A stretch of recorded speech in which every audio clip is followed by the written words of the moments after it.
dari inception-nya fotografi itu udah sangat terhubung dengan ide-ide imperialisme kan. Gimana orang penjajah Belanda di Nusantara juga memetakan daerah jajahan dengan fotografi. Tapi di saat yang sama, fotografi dan teks juga bisa digunakan untuk melawan hal-hal tersebut. Apa yang kita sebut proses dekolonisasi kan gitu. Memberi ruang sebanyak-banyaknya sisi yang biasanya nggak pernah didengar gitu.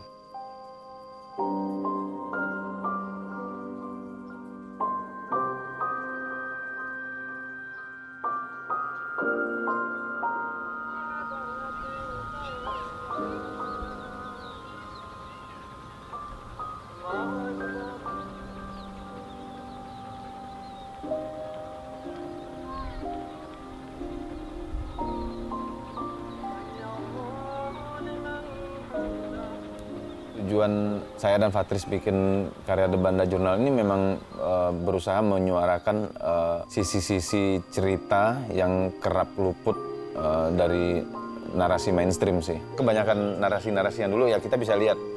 Misalnya cerita tentang Banda, kadang tulisan-tulisannya itu bisa dibilang sangat rasis gitu. Contohnya kayak ketika saya baca jurnalnya Ludovico, orang Italia yang dianggap orang Eropa yang pertama kali datang ke Banda, menemukan Banda gitu. Bagaimana dia mendeskripsikan masyarakat Banda yang dia tulis sebagai masyarakat yang lugu dan kalau nggak salah juga dia menganggap masyarakat Banda sangat bodoh. Mereka bahkan nggak tahu cara untuk marah gitu. Itu kan tulisan yang sangat rasis sekali gitu. Sementara narasi-narasi dari masyarakat Banda sendiri nggak pernah ada di permukaan. Mungkin salah satu faktornya adalah karena tradisi menulis memang bagi masyarakat Nusantara dulu nggak terlalu signifikan, tapi lebih sejarah itu diceritakan secara oral kan. Misalnya ketika bisa dibilang sangat jarang sekali orang bercerita tentang masyarakat Banda yang terdampak oleh pembantaian 1621 yang dibantai oleh Belanda di bawah pimpinan Jan Pieter Zonkun, dan ternyata cerita-cerita yang terjadi di zaman penjajahan itu ternyata masih diwariskan ke generasi-generasi setelahnya, tapi kita nggak pernah dengar gitu. Kemudian akhirnya kita berangkat ke sana dan ya bertemu dengan warga Banda Eli yang sebetulnya ya keturunan orang-orang Banda asli yang setelah pasca pembantaian tahun 1621 bermigrasi ke banyak daerah di sekitar Maluku.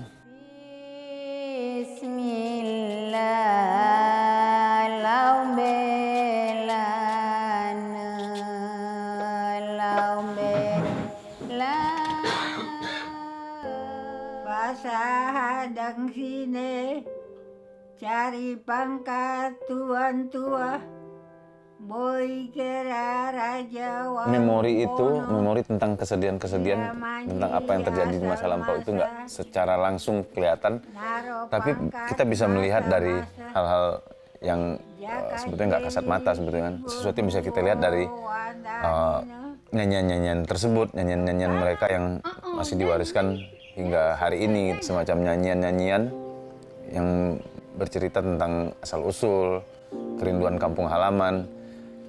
Pada akhirnya ya penjajahan itu ya betul-betul cuma hanya memperkaya bangsa yang melakukan penjajahan, sementara orang-orang yang berada di situ sebetulnya bisa dibilang tidak mendapat keuntungan apa-apa.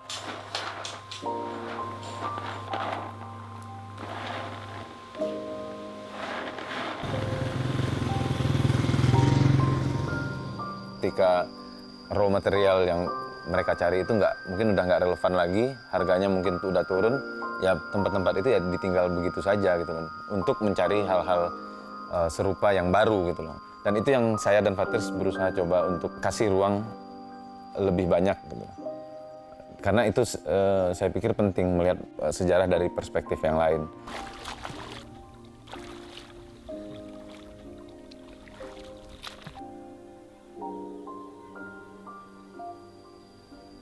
Kita berusaha menghindari visual yang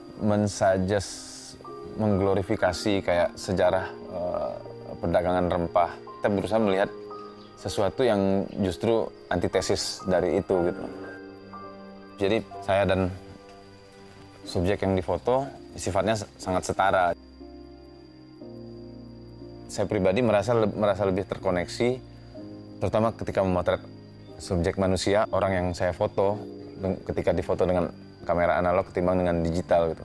Ketika memotret dengan digital, kita cenderung jadi perfeksionis ketika mengkompos, ngatur exposure, yang semuanya sebetulnya bersifat teknikal dan bahkan bikin kita lebih terlepas dari orang yang kita foto kadang, karena kita sibuk dengan pengen frame yang lebih sempurna, pengen kayaknya ini bisa diperbaiki lagi nih.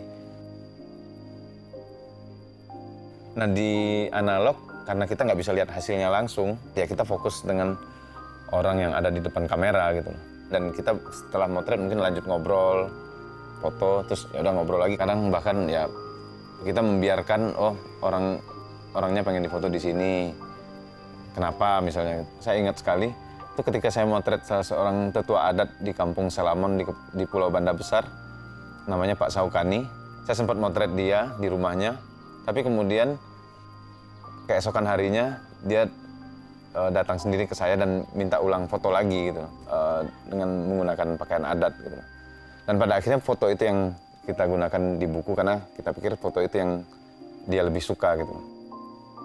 Kita mungkin ketika motret selalu mikirin sebagai fotografer dari sisi kita mikir visual-visual yang bagus, tapi sebetulnya akan lebih menarik kalau foto kita itu ya ada proses kolaborasi di mana subjeknya juga ada hal yang ada decision-nya mereka ya di dalam foto tersebut. Mungkin bukan secara visual, tapi secara proses itu proses yang menurut saya lebih berwarna sih.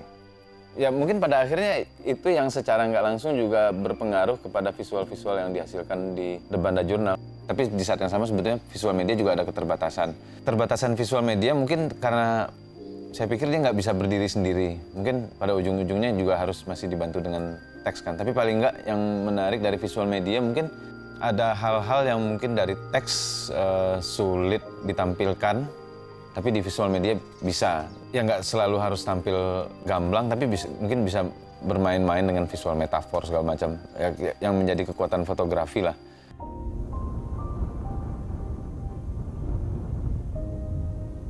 Proyek Banda ini bisa dibilang berkontribusi buat saya pribadi, mendewasakan saya dalam memotret gitu. Saya selalu berusaha mempertanyakan praktek saya sendiri. Karena mengawali karir sebetulnya jadi fotojurnalis di koran kan. Jadi kalau memotret ya secepat mungkin, gerasak gerusuk gitu. Dan kadang-kadang ya mungkin nggak terlalu berpikir banyak tentang dampak apa yang bisa ditimbulkan oleh foto tersebut gitu. Kalau saya pribadi sekarang terutama ketika memotret manusia, yang paling penting bagaimana sih bisa menghadirkan orang di dalam foto lebih respectable. Siapapun yang kita foto layak tampil terhormat di dalam foto. Walaupun itu adalah ya foto bencana atau apapun, dengan kesadaran bahwa fotografi adalah medium yang sangat eksploitatif, berangkat dari situ ya sebagai bentuk respect ya kayak pameran pertama Banda ya kita adakan di sana gitu loh.